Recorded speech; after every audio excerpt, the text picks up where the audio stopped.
Hello everyone, welcome back to my channel. I'm going to be creating a double page scrapbook layout for you featuring the Gnomes for Winter collection. I do have quite a bit of scraps here. I've got some good sized scraps and all the way down to itty bitty ones. I've created a few layouts already with this collection, but this is going to be perfect for my photos here.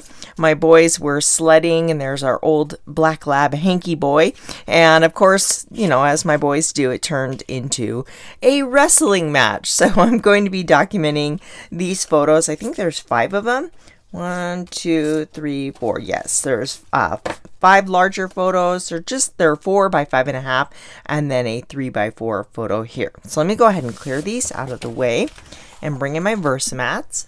I've got both of these, and then I think I will build this layout on white daisy paper. I was out of my glue dots for a while. I like to use these to, keep the papers from moving around on my mat. You don't need to put one in every corner. Just 2 seems to be enough with these to hold it into place so it's not moving around on you. So just lining that up there. So what I was thinking with my photos, I know that I want this one over here because they're sliding in. My son is looking in this way after he just wiped out off of his sled there. Look at he's just having so much fun. I love the smiles. So that one over there. And then I was thinking this might look kind of nice pairing these two together. You could do a column or you could offset them. And then we've got a couple portrait style here. So we could definitely create a column this way, maybe put this one in the middle. We could do that, or keep these here and create a grid, and then you could have journaling block there, but we'll see as we bring the papers in how that's going to go. I like to start with my bigger, scraps of paper to see if I can kind of work those into the design. Now this paper is double-sided, so on one side you have the gnomes and the background's a little bit darker. This one is more blue and it's got the little winter, they're both wintry. I love the little snowman there, but I think I want the blue because it's bringing out the blue in the sled and I just like it better for these particular photos. And then this one is stripes on one side. I love stripes. And then we've got all these wintry words kind of collaged on there. So this one that's 5 inches by 12 and this one is 7 by 10. So let's see if we can make these work here. I like to do a column with my pattern paper here and then just kind of start overlapping them. So that would definitely work, but I do have some ideas for embellishments and I did want to kind of offset these. Maybe we can even overlap them because we have a lot of open white space in the photo there.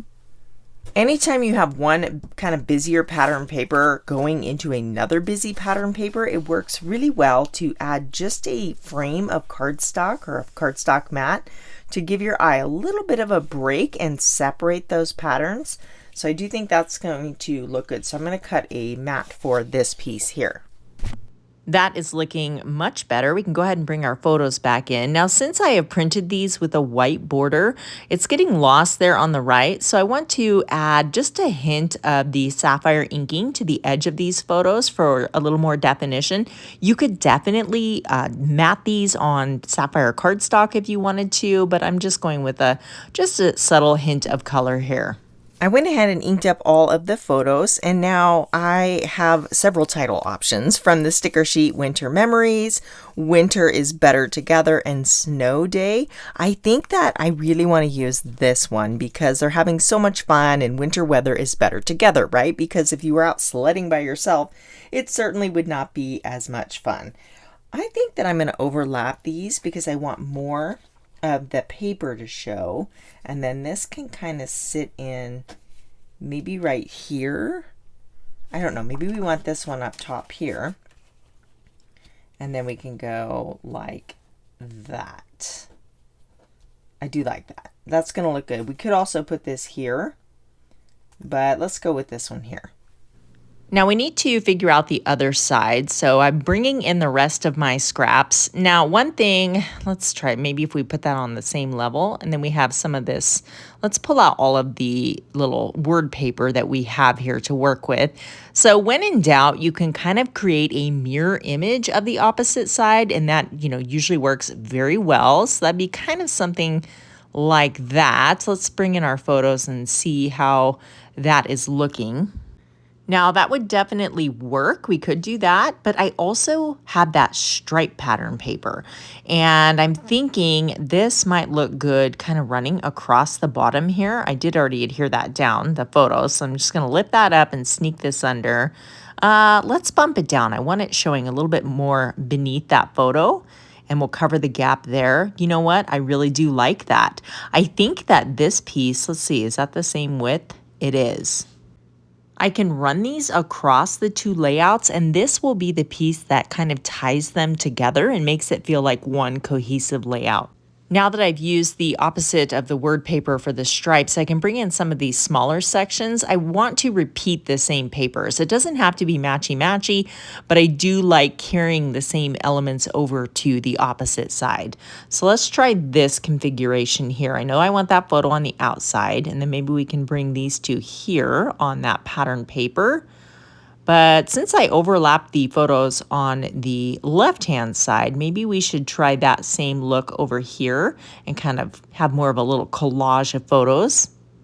I do like that, and then I can put a little scrap down here so it looks like one continuous piece. Let me cut that down so we're not wasting what we can't see. Yep, I like it. You'll notice on the left-hand side, I've matted that pattern paper in the center with the sapphire blue cardstock. And of course, I want to carry that design element over to this side. So I've just cut a few strips. I'm going to sneak them in there and see how that looks. And what I'll do is pause the camera and get all of my background pieces adhered into place. We are ready for the fun embellishing part. So I've grabbed some supplies here I want to incorporate. This is the Gnomes for Winter scrapbooking stamp that goes along with this special. You can see here there's a sled and then this adorable snowman. We've got a pine tree, some snowflakes, and great winter titles. I am going to use this one, but lots of great options here. But the snowman and the sled for sure. And then I also have the triangle trees.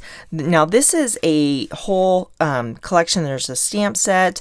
The dies have sold out. I'm so sorry about that, but even those of you that hate fussy cutting, I know you can cut a triangle. I believe in you. So you could stamp the trees and then just quickly cut out a triangle. But I am going to use the dies. I thought that rather than using my realistic pine trees, these would be more whimsical and fun. And I want to bring more of the green in. There's also a layering stencil that I have already used here on my channel that works along with these products. That's pretty fun. Jade is one of the coordinating colors in this collection, and I think it's going to brighten it up and again just kind of bring in that whimsical look. So I'm going to just go and cut a whole bunch of triangles, and then we can start creating, playing with those on the layout here. I cut just a whole bunch of trees in the varied sizes there, and some are on the dark side, some are on the light side. Of course, you could flip them over. But then let's go ahead and stamp some images too. Let me make some room here, and we will create. Now, I already have a couple snowflake or snowmen in here, so I can just use one of those and color him up. But I do want to stamp the sled because I've already used up the sleds that I created. So we'll just stamp this one really quick here. I am going to color that in, so I want my intense black ink, and I think this is going to fit. Yes, I love being able to use up my scraps of paper there.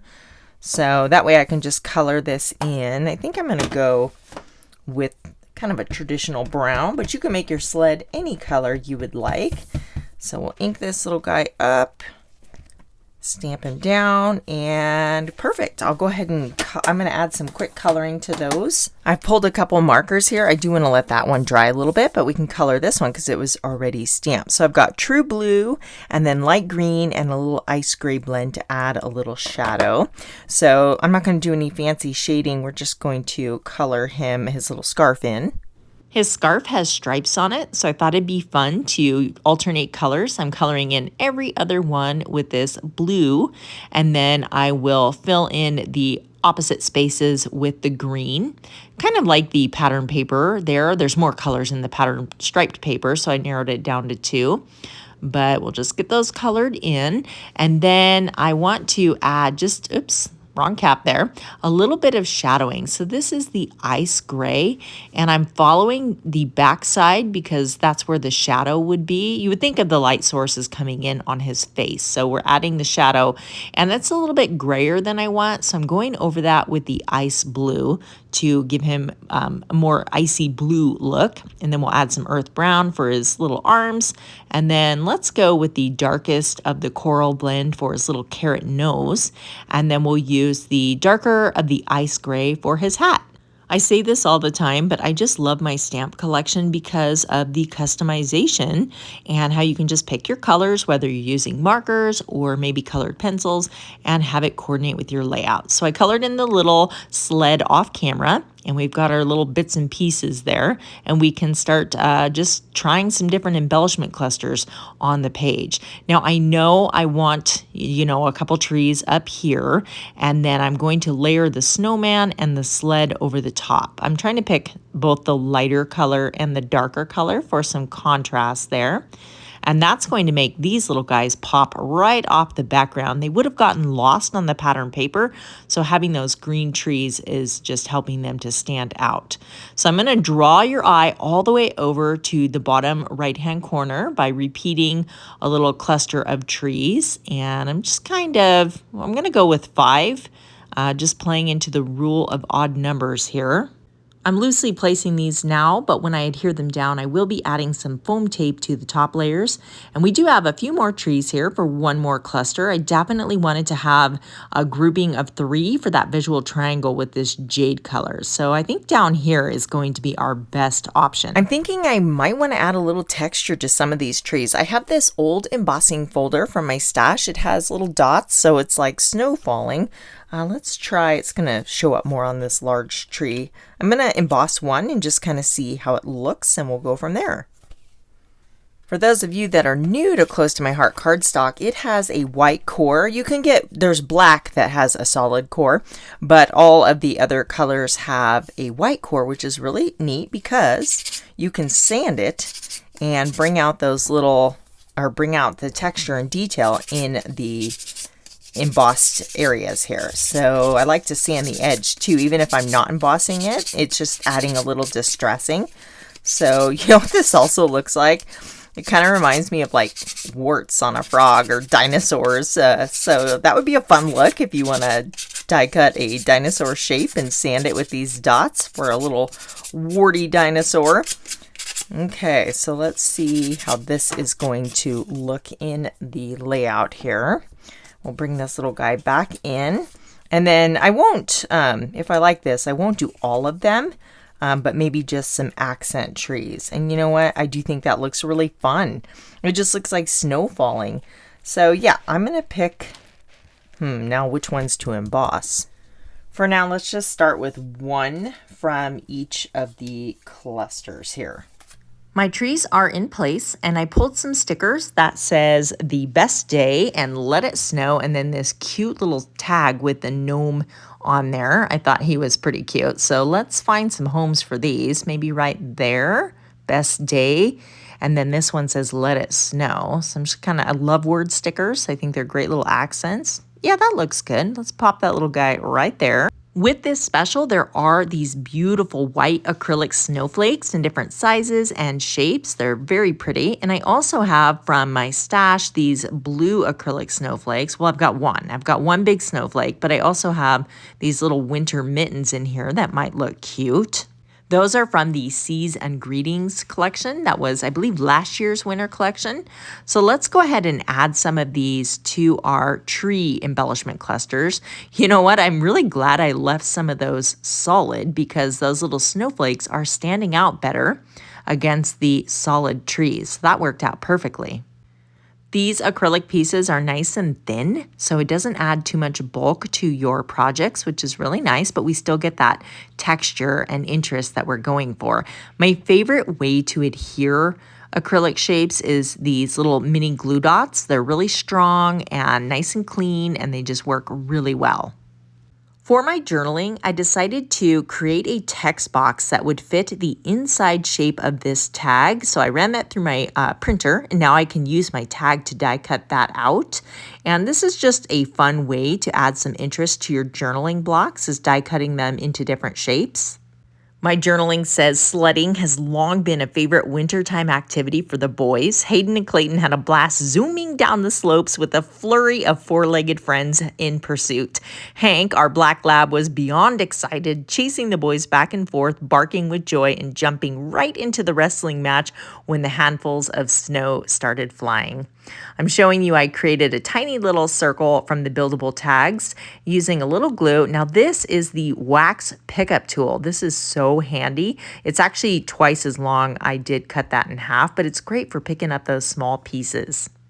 I will be sharing still shots of this layout in detail on my Facebook, Pinterest, or Instagram accounts, and you can find links to all those accounts in the description box below, along with all of the products I used, of course. If you enjoyed this video, I would love it if you would take a moment to hit that thumbs up button. It does help me out quite a bit here on YouTube. And of course, if you're looking for more wintertime fun, definitely check out these videos right here. Thank you so much for watching, and I hope you all have a wonderful day. See you very soon here on YouTube.